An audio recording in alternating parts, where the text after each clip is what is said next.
Fala galera, tudo bem com vocês? Aqui estamos para mais um vídeo aqui do canal Professor Investidor e hoje nós vamos aí falar sobre uma empresa de saneamento básico. Vamos falar sobre a empresa Ambipar, uma empresa um pouco diferente aí das convencionais em relação, né, a essa parte aí de saneamento. Na verdade, a pegada dela é até um pouco diferente disso, então a gente vai estudar um pouquinho sobre ela, entender, né, e ver se é um bom negócio ou não. Já vai deixando aqui nos comentários se você conhece ou não a empresa Ambipar, se você tem ela em carteira. Vamos discutir aqui nos comentários um pouquinho sobre a empresa, certo? Então, deixe seu comentário. Mas antes da gente partir para o nosso conteúdo, tenho que dizer para vocês que esse vídeo ele não se trata de recomendação de compra, venda ou manutenção dos ativos aqui apresentados. Estou trazendo aqui apenas um conteúdo instrucional, né, para te apresentar a empresa, onde você vai poder conhecer ela, entender um pouquinho mais sobre ela e se você gostar do negócio, gostar daquilo que eu apresentei aqui para você, você vai lá buscar as informações sobre a empresa, vai fazer estudos sobre ela, e aí sim você vai decidir se você coloca essa empresa na sua carteira de investimentos ou não. A decisão final sobre investir ou não sempre será sua. Dito isso, vou pedir para você curtir, comentar e compartilhar esse vídeo. E se você ainda não é inscrito aqui no canal, inscreva-se. Ajude o canal aí a bater a meta de 10 mil inscritos até o final de 2024. Conto com a sua ajuda. Vamos aqui para a Ambipar para a gente já falar um pouquinho, né, sobre o negócio em si. Uma apresentaçãozinha rápida aqui. Ela é uma empresa, né, multinacional brasileira fundada em 1995, líder em gestão ambiental e resposta à emergência. Eles oferecem produtos e serviços de diversos segmentos, né, para toda a cadeia de valor com foco na valorização dos resíduos e na perenidade do negócio, subsidiando clientes para melhoria nos seus indicadores ESG. Eles atuam aí na gestão total de resíduos com foco, né, na valorização sobre o conceito de economia circular, especialmente no tratamento, reuso, reparo e reciclagem de materiais. Eles operam aí também na resposta a acidentes com produtos químicos e poluentes, no combate a incêndios em emergências ambientais em rodovias, ferrovias, aeroportos, portos, indústrias mineradoras e dutos e em desastres naturais. Algo bem legal para a gente ver aqui é sobre a Ambipar antes do IPO, né, que foi feito em 2020, e a Ambipar hoje, né, já mudou bastante coisa. Por exemplo, aqui a gente vê, né, países e bases. A empresa antes do IPO, ela atuava em 14 países. Agora, né, em 2024, já atua aí em 40 países, sendo que em 2020 eles tinham 153 bases e agora, né, em 2024 eles já têm 406 bases de atuação. Sobre receita e crescimento, a gente vê uma empresa com 700 milhões, né, lá em 2020 de receita e um CAGR aí de 56,8% de 2017 a 2020. Já que a partir de 2020, após, né, a abertura de capital até o presente momento, a empresa já está aí com a receita de 5,6 bilhões de reais e um CAGR aqui de 87%. É claro que esse CAGR ele está alto dessa forma, principalmente pelo fato de que a Ambipar ela vem fazendo muitas aquisições. Então, os números dela cresceram muito devido a essas aquisições. Na realidade, o CAGR dela, se a gente for pegar uma média ali, ele vai dar um pouco menos do que isso, né? Mas ele está aí acima de 20% nos negócios mais antigos, que é mais ou menos o que a empresa espera entregar aí ao longo do tempo. O EBITDA da empresa, a gente vê aqui 200 milhões até em 2020, né?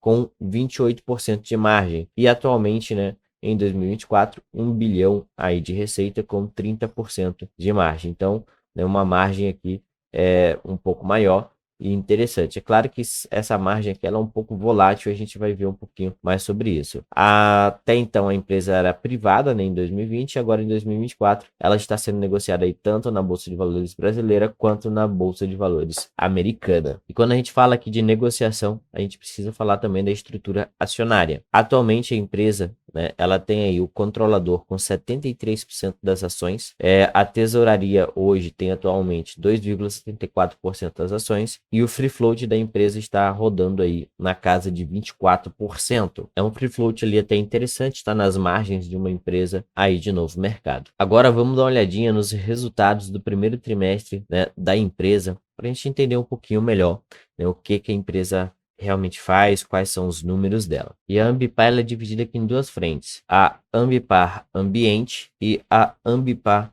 Respostas. E a Ambipar, né, Ambiente, ela oferece aqui gestão total de resíduos, economia circular né, e Ecopar. Também oferece a parte de produção, fornecimento de água e gestão de efluentes. Também oferece a parte de geração de energia, a parte de resíduos, né, e a descarbonização, créditos de carbono e gestão florestal. Já na Ambipar Resposta, nós temos a gestão de crises e respostas a emergências, limpezas industriais, né, reparo e manutenção, apoio portuário e offshore, né, e consultoria e análise ambientais e remediação. Então eles fazem toda a parte, né, prevenção e também de atendimento já a uma situação que está acontecendo. Então isso aqui é bem legal. Eles tiveram aqui algumas ocorrências que eles atenderam, né? Uma delas foi a ponte de Baltimore, lá nos Estados Unidos, né? Onde teve aquele acidente que o navio bateu na ponte, a ponte caiu, né?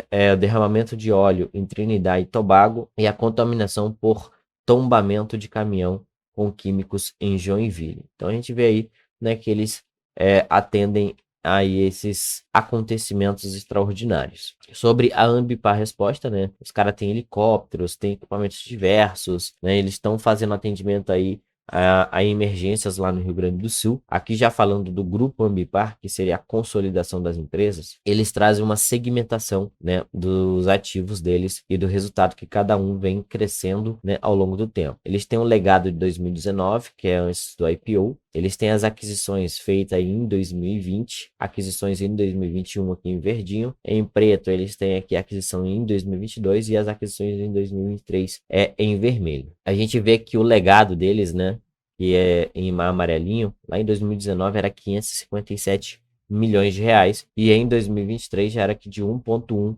bilhões de reais. Tem aqui uma expectativa de um pequeno decaimento, né, para o ano de 2024. A parte, né, de aquisições de 2020 também vem crescendo, era 110 milhões lá no começo, e agora no fechamento de 2023 já foi aí, né, de 374 milhões, com a expectativa de uma pequena queda, né, para 369 milhões agora em 2024. A partir de 2021 entra a parte de aquisições, né, feita naquele ano, que foi aí de 1 bilhão de reais já de incremento na receita da empresa, né, com 2,1 bi em 2023 e uma expectativa de 2,1 bi também para 2024. As aquisições de 2022 entraram com peso de 716 milhões e em 2023 já fecharam com peso de 1,4 bilhões de reais e em 2024 tem aí uma expectativa de 1,3 bilhões. E as aquisições feitas em 2023 entraram com peso de 355 milhões, tem aqui uma expectativa de 622 milhões para 2024. Mas o mais importante é que a gente vê aqui, né, um crescimento bem nítido em relação ao resultado da empresa, né? Que vem crescendo bastante, chegando aqui a 5,5 bilhões de reais em 2024, de acordo com a expectativa deles. Em 2023, né, a gente fechou aí 5,3 bilhões de reais. Então, não é difícil a empresa chegar nesse 5,5 bi em 2024. Mas a gente vê que, principalmente, eles conseguiram ter um maior crescimento, né, após o momento em que eles começaram a fazer mais aquisições, né, de 22 para cá. Então a gente precisa saber como que essas sinergias, né, vão entrar aí no futuro, que a gente sabe que as sinergias demoram um pouco e só depois de um tempo elas começam a trazer o resultado consolidado, né, de forma mais concisa. Então a gente precisa acompanhar e esperar para ver como é que vai ser isso. Até porque essas aquisições elevaram muito a alavancagem da empresa, né, tanto que a gente vai ver isso na parte que a gente for olhar a dívida. Sobre, né, a receita bruta consolidada, a gente vê aqui uma receita bruta consolidada lá em 2022 de 4,2 bilhões de reais, em 2023 5,3 bi e agora em 24, né, uma receita prevista aí de 5,5 bilhões de reais. A gente vê legal aqui também, né, a separação entre a receita da Ambipar Grupo, a receita entre a Ambipar Ambiente de 2,4 bi e a Ambipar Resposta de 1,8 lá em 22. E em 2023, né, aqui a Ambipar Resposta já estava sendo maior do que a Ambipar Ambiente. E a expectativa é que isso se mantenha também em 2024. Quando a gente olha para o trimestre isolado, a gente tem aqui uma receita de 1,4 bilhões de reais no primeiro tri de 2024, sendo aí a Ambipar Resposta responsável por 737 milhões e a Ambipar Ambiente por 677 milhões, com um crescimento aí de 12% em relação ao mesmo período do ano anterior. Sobre EBITDA e margem EBITDA, né? A gente vê aqui também um crescimento bem interessante, saindo de 1 bi lá em 2022, com uma expectativa de 1,5 bilhões aqui para 2024. 2023 fechou em 1,4. A gente vê a empresa com uma margem aqui no primeiro TRI de 2024 de 29,6%, né? Chegando próximo à média de 30% deles ali, com um crescimento de 28% em relação ao ano anterior. E a gente vê aqui, né, que margem, né, EBITDA da Ambipar Ambiente é melhor do que a margem EBITDA da Ambipar Resposta. Sobre o lucro líquido, né, a empresa também vem crescendo o lucro líquido aí ao longo do período.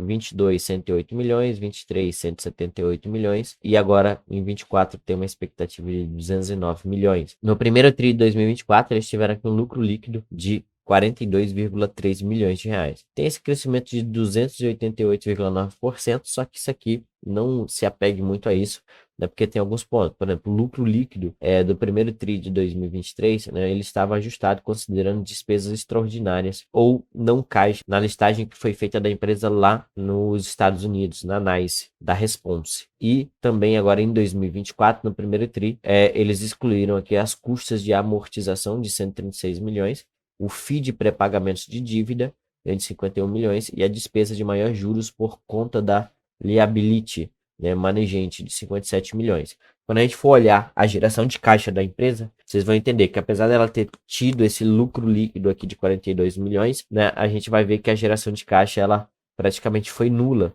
devido ao fato que eles tiveram todos esses custos atrelados às dívidas deles aí, né, inclusive ao adiantamento de algumas dívidas que eles fizeram. Agora falando do perfil de dívida da empresa, né, tem alguns pontos importantes para a gente olhar aqui. Hoje, 51% da dívida da empresa é em dólar, outros 18% é em prefixado e outros 31% é aqui em CDI. Eles fizeram um reperfilamento da dívida, alongando ela um pouco mais. Eles tinham um duration aqui de 3,3 anos e subiu isso para 5,5 anos. Mas eles tiveram um custo, que foi aquele custo anterior que eu falei, que vai acabar fazendo com que a geração de caixa deles seja praticamente nulo, porque eles tiveram um custo muito grande no reperfilamento dessas dívidas, mas de acordo com eles na videoconferência, isso foi positivo para a empresa, porque eles conseguiram alongar essa dívida e eles também se livraram de alguns covenants, né? Que seria o quê? Covenant é quando é estipulado pela empresa ou pelo banco que está emprestando dinheiro para a Ambipar, que eles não podem ter uma dívida líquida por EBITDA acima de 3 vezes ou acima de 4 vezes. E se isso acontecer, eles precisam pagar essa dívida de forma antecipada, inclusive precisando vender ativos para poder pagar essas dívidas. Então, com esse reperfilamento, mesmo eles tendo esse custo a mais, foi de certa forma positiva para a empresa. Eles aumentaram o duration, agora eles têm mais tempo para pagar a dívida e, consequentemente, eles conseguiram se livrar de alguns covenants e já tem outras dívidas que eles também estão querendo reperfilar para também diminuir essa questão dos covenants. Então, aí é um ponto muito importante. Ao mesmo tempo que gerou um certo custo para a empresa esse reperfilamento de dívida, mas ela deu aí uma folga para que os gestores consigam trabalhar de uma forma mais tranquila. E a dívida bruta de 8 bilhões de reais. Então eles têm uma dívida, né, aí um pouquinho salgada, é uma dívida relativamente alta, mas que a empresa tem aí um EBITDA bem interessante e que consegue pagar essa dívida aí nos próximos anos. Aqui eles trazem para gente o aumento que eles tiveram na dívida do quarto TRI de 23 para o primeiro TRI de 2024. Teve aqui a geração de EBITDA, que diminui a dívida, né, 374 milhões. Só que aí eles teve uma variação de capital de giro, teve algumas outras coisinhas. E aqui entra a parte, né, de pagamento de aquisições passadas, custos de pré-pagamento das debêntures e esse prêmio de pré-pagamento que eles realizaram aqui. Mais a variação cambial e tal, e eles saíram de uma dívida de 4,2 bi para 4,6 bi. A gente está falando aí de 400 milhões mais ou menos a mais na dívida da empresa em um trimestre. Quando a gente olha para a parte de alavancagem, a gente vê aqui que eles vêm caminhando, né, com uma média de alavancagem na casa de 3 vezes a dívida líquida por EBITDA, uma alavancagem um pouco alta.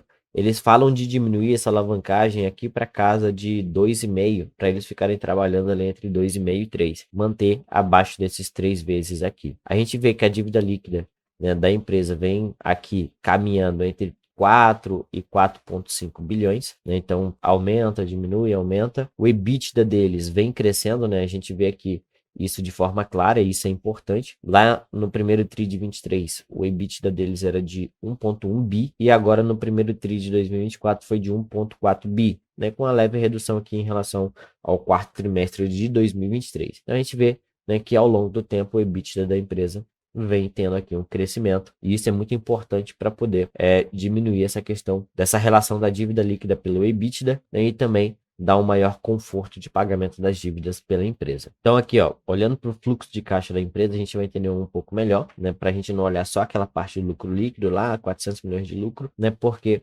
o que importa é quanto que fica em caixa. Então, eles tiveram um fluxo de caixa negativo de 435 milhões, principalmente aqui, eles tiveram EBITDA de 374 milhões, aí teve variação negativa de capital de giro, pagamentos e arrendamentos, capex de manutenção, aí no fluxo de caixa operacional tiveram pagamento de impostos, 13 milhões, despesas financeiras, né, que é aí em relação à dívida de 294 milhões, tiveram uma receita financeira de 78 milhões, então o fluxo de caixa recorrente deles foi aqui 2 milhões de reais negativos. E o fluxo de caixa, incluindo as despesas não recorrentes, foi negativo em 435 milhões. Então, a empresa ela não conseguiu gerar caixa positiva nesse trimestre. Então, a gente viu aí o resultado do primeiro trimestre, bem interessante. Vindo aqui para o site do análise de ações, a gente consegue ver que o preço da empresa hoje é de R$ 21,14, tendo uma valorização aí nos últimos 7 dias de 28%. No último mês, ela valorizou aí 134%, só que quando a gente olha para, né, os 12 meses, ela está negativa em 4,99%. Quando a gente olha o histórico da cotação da empresa, a empresa ela teve a abertura de capital em R$ 29,49, já chegou a valer lá mais de R$ 60, R$ 66,50 o pico dela aqui, só que desde lá ela só vem caindo aqui,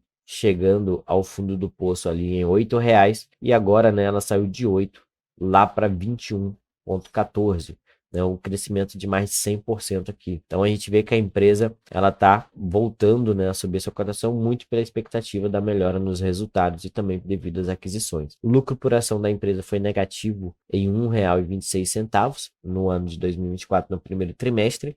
Em 2023 eles fecharam negativo em 34 centavos, e em 2022, né, até 2020 eles tinham um certo lucro. Em 2021 foi muito bom, R$ 1,28. Sobre dividend yield, né, a empresa pagou 21, 22, 23, 24 até o momento não teve, até porque está tendo prejuízo, né, no primeiro trimestre aí. O valor patrimonial por ação da empresa é de R$ 8,68, e ela está com PL negativo devido ao fato, né, que ela está tendo prejuízo. Então o PL fica negativo aqui. E ela está negociando 2,22 vezes em relação ao seu valor patrimonial. Mas essa foi a apresentação aí da Ambipar hoje para vocês, um vídeo um pouquinho mais longo, mas bem proveitoso para a gente. Que a gente consegue entender o negócio, ver algumas nuances. Como é uma empresa que eu estou gravando o vídeo pela primeira vez, é importante que eu apresente ali um pouquinho do histórico deles, o que a empresa faz. No próximo vídeo a gente já olha só a parte direto ao ponto, que é a parte do resultado da empresa, e aí o vídeo fica um pouco mais curto. Mas é importante a gente ter esse contato inicial um pouco com a história da empresa, né? Eu espero que vocês tenham gostado. Eu vou pedindo para vocês curtirem, comentarem e compartilharem esse vídeo. Tá? Deixe seu comentário aqui embaixo sobre a empresa, se você já tem, se você já conhecia, se você não tem, se você se interessou ou não. E se você ainda não é inscrito, cara, inscreva-se. Eu peço sua ajuda para a gente chegar aí, né, aos 10 mil inscritos até o final de 2024. Dito isso, eu vou ficando por aqui, tá? E a gente se vê aí no próximo vídeo. Tchau, tchau, gente.